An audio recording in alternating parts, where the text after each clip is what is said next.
Have you ever been so excited to tell your family about a milestone that you've passed in your journey as a creative and they hit you with that? Go get a real job. That is not a career. It's not going to pay you. Yeah, that feeling.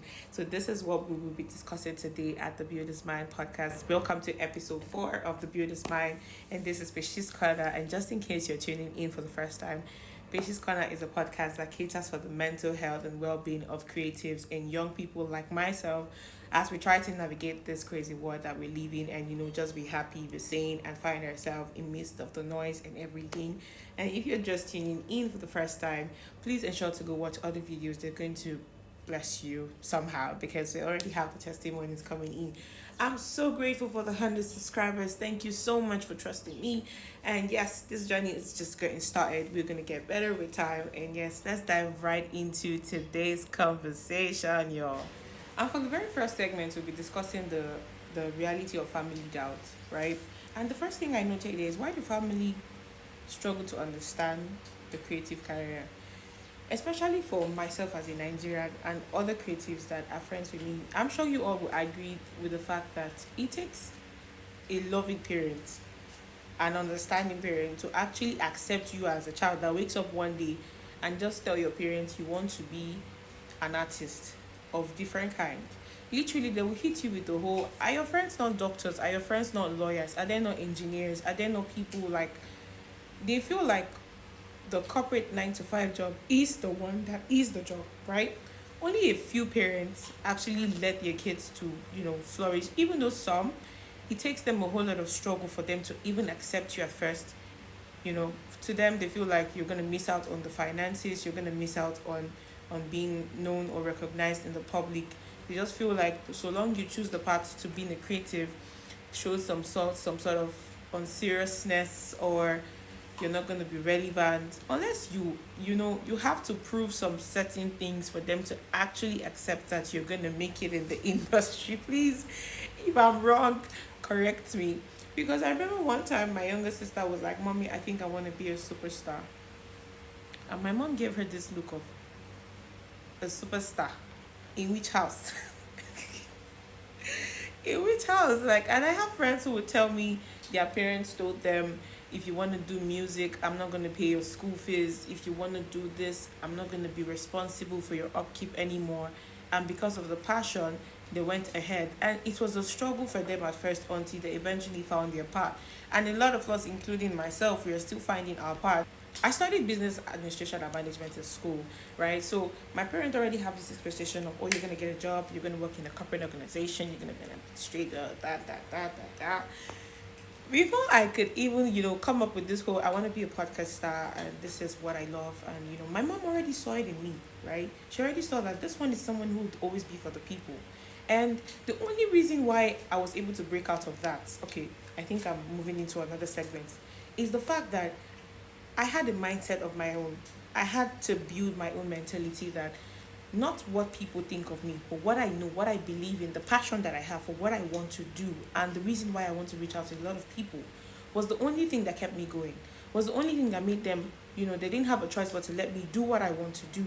And that, well, I think I'm skipping this today's topic. Hey. So into the next segment, I think I wrote the hidden reason behind their doubts. The first reason I wrote there is the fear of financial instability. You can say 99% of parents who do not agree for their children to dive into the creative journey is usually because of the financial reasons. They usually just think of it like, if you get into this music, if you get into that art, how are you gonna make money? Are you not gonna get married? Are you not gonna have a career? How are you gonna sponsor this? How are you gonna take care of us when we are old? They don't really have that patience, or they don't see the future that you see most of the time. So it is left for you to actually, not even go about promising them, but telling yourself that this path that I have chosen, I'm gonna make it work, right? So another reason I wrote here behind the hidden doubt is generational differences. Many didn't grow up seeing creative thrive. We have we all have that one uncle, one auntie that we knew entered the studio, sang some songs, and never made it. So Our parents see this as a reason to actually think that not my child, my only child, or my first son, or my first daughter, about to dive into what someone I know did and did not flourish. So they already have that fear in them, thinking that you're not gonna make it. It's not gonna be like so flourishing for you and all of that. But yeah, those are one of the fears, right? So lastly, I wrote misconception about success in creative fields. You know, I wouldn't even blame them for this particular one. You see a lot of creative out there. If you go behind the stage to know what they do to be successful, you would actually even find yourself doubting if you're gonna make it without doing a lot of things, without compromising on your craft or selling your body, your time, your soul just to be successful, right? So there is this fear that this is the fears that make a lot of parents or a lot of families, guardians to, step back and not really accept the journey of creatives who want to like move into their creative journey. So the segment two of what we'll be discussing is finding your own path without bitterness. Shifting your mindset is one thing I'm going to mention. Their doubt doesn't define you. So when they doubt, when they refuse to show their support, it will be sad if you just give up. Like when I started my podcast, I'm so grateful for the 100 support. Like it literally made me think that so there are like 100 people out there who would listen to me. Yeah, when I grateful, I'm so grateful for 100 people that would literally just say that and watch me yap, right? So like I feel like if a lot of people don't believe in you, especially family, I know how many times my own family will come here and watch my podcast. My mom is just gonna be like, I saw you on YouTube. I know she's proud, but she wouldn't say it. So, like when you blow, they will be the first ones to be like, that's my child. Oh, that's my daughter, that's my son. But when you're in the beginning stage where you come to them every time to ask for money to go for some studio session, nobody would even take you seriously. They'll be like, go get a job. Your mates are engineers and your mates are doctors and lawyers. You are here saying you want to sing. Who's going to listen to your song?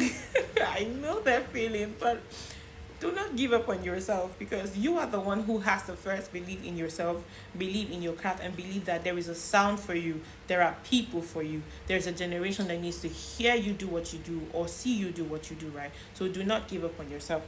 So another thing I mentioned here is setting boundaries, respectfully choosing your own journey. Choosing your journey in the sense that not because your cousin sang and he made it and you want to go sing, or because someone is singing, or because your parents even are the ones pushing you to do a certain kind of art as a creative, and then you don't know how to set boundaries, you don't know how to choose your own path, you're doing it based of what people think or what you are saying. You need to know what you want. What is the reason you want to make music? What is the reason you want to be an actress, an actor? You want to paint. What is your inspiration? What is the reason? What is the reason you want to be a podcaster, right? These are the questions I ask myself, and I'm asking you to also ask yourself, right? And the number 3 thing I mentioned here is finding alternative sources to support your craft. This is where a lot of people get it wrong, right? You want to do music, you want to be a podcaster, you want to be an artist, whatever it is that you do as a creative, and you keep yourself 100% into it. When you do not have someone sponsoring you, do not have some investors, or you're not like all blown yet, that will be a risky thing to do. Have mentors, have little communities, have extra skill, right? When I tell people I'm like a jack of all trades, a lot of people don't believe me because you see me, I am a podcaster, I am an event decorator and a planner, I am a graphic designer, I am an affiliate marketer, I'm a face model, I'm a student. Anything, bring the job, I go do this is how I am, because all of these things are expensive. YouTube is not paying me yet, but I have to get gadgets, I have to pay everyone I'm going to be hosting on my podcast. I need a good camera, I need other equipment to thrive as a podcaster. I have dreams too, I have where I want my podcast to be, right? So but that wouldn't stop me from doing other things, because for my family to even give me the permission to do what I want to do, I have to have proven some certain form of responsibility. They would have seen me perform some certain responsibility to permit me to do this full time. merging it with my school and my work, and not, failing them or giving them a reason to doubt my craft. So you have to be responsible. You have to have other things that pay your bills, and are able to allow you take care of yourself as a creative. So the journey, it will be smooth and not tiring for you at any point. Okay, it is very important to have something else you're doing by the side to support yourself and your family. So the next stage of a creative is the proof stage. The stage where you start telling your family, "Oh, you see me now, I'm blown." This is the stage where they start to see you win, and then they are proud, and then they forget the days when they told you. At that time, you're like, my mother's like, "That's my son. You're that's my child. I told you my child's gonna make it." But at some point, Daddy, you told me you were not gonna pay my school fees if I continue. Who else can relate to this?